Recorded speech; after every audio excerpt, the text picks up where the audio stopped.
My name is Michael Marendy and I've been appointed as Senior Curator here for 2 years. This year I've been employed to acquire new objects for the collection, as well as go out and purchase contemporary pieces for the collection, as we wish to build the collection up to reflect the total design and manufacturing history of the state. So it's quite a vast collection, but my interest really lies in the fashion area.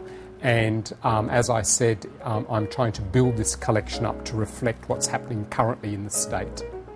This is the oldest garment in the Queensland Museum collection. It's referred to as a sack dress because it actually resembles a sack of potatoes. This particular garment was made in approximately 1775, and it's come to the museum via the maternal side of William Jolly's family. It was donated to the museum in 1964, and it's been sitting in the store for many, many years, and this is the first time it's actually been brought out and put on a mannequin. These particular garments were not complex in cut. They're simply rectangular pieces of silk all sewn together and then actually pleated to fit the body structure. The train actually starts from the shoulder area and drops out into its width at the bottom. They control the bodice widths by pleating all that excess fabric into the across back measurement. This garment was acquired by the museum in 2009. It was kindly donated to the state by the Dunlop family of Corinda. It is believed that it was made by the donor's grandmother in 1883 for her to celebrate her 20th wedding anniversary. What's really beautiful about this particular garment is the lining is actually showing all around the hem trim. You'll notice that it's actually lined in a black silk satin, and Mary Ann, the maker of the garment, brought the lining to the front and actually made that a feature of the garment. These two garments are very important to the collection, as they reflect the sort of work that was being carried out by dressmaking departments that were established in large department stores around the state. The garment on my left was made by Stewart Co in Rockhampton. Stewart Co were established in 1862, and it actually still survives as a department store today. It's actually the second oldest department store after David Jones in Sydney to have survived. This particular garment was designed and made in Gwen Gillam's workrooms in the Brisbane Arcade in the 60s. Gwen Gillam was probably one of Brisbane's most famous designers.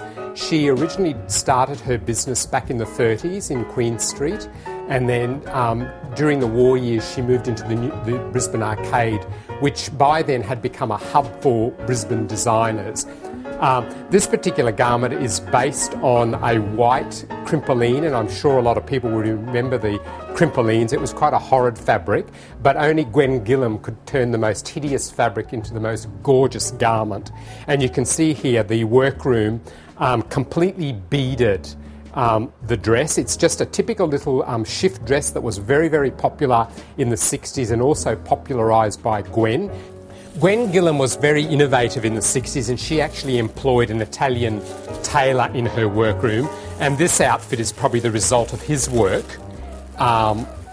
Gwen's designs, and it was probably executed by the tailor. It's very reminiscent of the Coco Chanel suits. These are knotted buttons that were made out of rouleau, and if you ask any woman who owned a Gwen Gillam dress, they all remember her for her rouleau work. Well, this is one of our more bizarre garments. It only arrived in the museum in 2008, and the donor is one of our leading historians in the city, and she told us that it was the first mini wedding dress that was actually worn in Brisbane. It was made by Dions, and Dions originated in Eagle Street as a fabric store, and then slowly but surely they moved into design. I thought it'd be interesting to show you some of the garments that we've acquired from the 1980s, as there were basically two opposing movements happening in the city at that time. There were the mainstream designers designing garments such as this one that was made for Sally Ann Atkinson, who was the mayor at that time. And these were designed by Kerry Craig, and during the 80s there was a huge Australiana influence. This one has got native flora embroidered on the shoulders. And a Burke, and this is a little party frock that was designed by Anna in the 80s. During the 80s there was also a group of designers who were mainly art college graduates. They were leading a different type of design revolution in the city. This particular garment was designed by Kim Hodges, who was well known in the 80s for winning Gown of the Year. She also designed garments for quite a few notable people, including Hazel Hawke, with the famous possum dress. This is the most important 19th century garment we have in the costume collection at the Queensland Museum. It was designed by the leading costumier in Brisbane at that time, Janet Walker.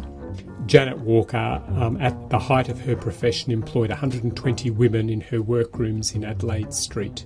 This particular gown consists of two pieces, a very fitted bodice and a slightly flared skirt. The skirt is made up of multitudes of velvet and brocade. The bodice is made up of approximately 8 panels, again alternating the velvet with the brocade. Janet Walker began her life in Brisbane as a school teacher, and in 1882 she started her dressmaking business in Queen Street. As the business grew, she moved to Adelaide Street to larger premises and formed a partnership with her friend Margaret Caldwell, who was a well-known milliner in the city at that time. Together they built the Emporium, the Ladies' Emporium in Adelaide Street, and offered a complete service to the women of Brisbane. You could go to Janet Walker to have your gown designed and made, and then you would walk across to Margaret Caldwell where she would make you a new hat and a new parasol. Janet Walker continued the business up until 1900, but found that it was getting far too large and she was no longer doing what she really loved, and that was designing beautiful gowns for Queensland women. So she downsized the business and went back to custom-made design. The gown was designed for Mrs. Barbara Drury. Barbara was the wife of Edward Drury, who was the general manager of the Queensland National Bank at that time.